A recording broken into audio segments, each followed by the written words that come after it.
कहानी संतुष्ट जीवन। एक गांव में एक व्यक्ति था जिसका एक छोटा सा घर था और वो बस आज में जीना जितना कमाता था। उसे कल का कोई भय न था। उसकी ईश्वर में अपार भक्ति थी। उसका मानना था ईश्वर जो करता है भले के लिए करता है। उसके चेहरे पर यह शांति का भाव देखकर कई लोग तो उस पर क्रोध करते थे।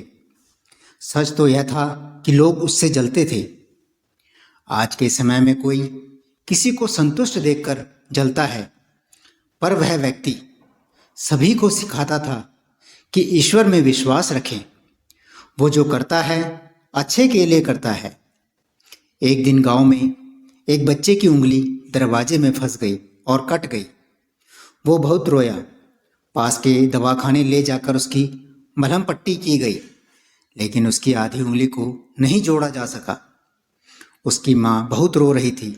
उसके पिता भी बहुत दुखी थे। तभी वो संतुष्ट व्यक्ति वहाँ से गुजरा।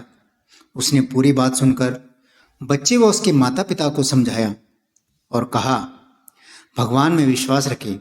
वो जो करता है अच्छे के लिए करता है। यह सुनकर बच्चे के माँ बाप और गांव के लोगों को बहुत गुस्सा आ गया। हमारे बच्चे की उंगली कट गई, इसमें तुम्हें और तुम्हारे भगवान को क्या अच्छा दिख रहा है? वो व्यक्ति मुस्कुराता हुआ बोला, देखो, वक्त तुम्हें सब बताएगा, और वहां से चला जाता है। 6 महीने बाद गांव में कुछ अंधविश्वासी जंगली लोगों की टोली के कारण गांव में भय उत्पन्न हो गया। वे लोग हर एक गांव से एक बच्चे को ले जाते और उसकी बलि देते। उनका मानना था कि इससे खुशहाली आती है। अब इस गांव की बारी थी। वे लोग उसी बच्चे को उठाकर बलि देने के लिए ले गए जिसकी छोटी उंगली कट गई थी। उसके माँ बाप का रो रो कर बुरा हाल था, पर उन जंगली लोगों ने एक न सुनी।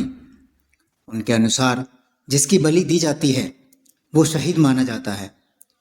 जब उससे बच्चे को बलि के लिए तैयार किया गया, तब उस जंगली टोली के मुखिया ने देखा कि बच्ची की एक उंगली कटी हुई है। इस तरह उन लोगों ने इस बच्चे को छोड़ दिया और वहां से चले गए, क्योंकि उन्हें एक गांव से एक ही बच्चा लेना था। बच्चा सही सलामत घर पहुंचे आया। सभी की खुशी का ठिकाना न था। तभी वो संतुष्ट व्यक्ति आया। बच्चे के माँ बाप ने उसको हाथ जोड़कर कहा, भाई, तुम सही थे। ईश्वर जो करता है अच्छे के लिए करता है। दोस्तों, ऐसा नहीं है कि अंधविश्वासी बने और भगवान पर सब कुछ छोड़कर कर्महीन बन जाएं। लेकिन अगर कोई दुर्घटना घटी है तो उसे लेकर ना बैठे, क्योंकि जो हमारे साथ घटा है वह हमारे पूर्व कर्मों के आधार पर हुआ है।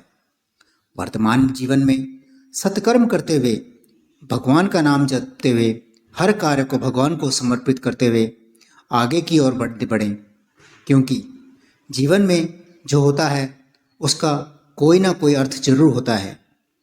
जय श्री कृष्ण। राधे राधे। नारायण नारायण।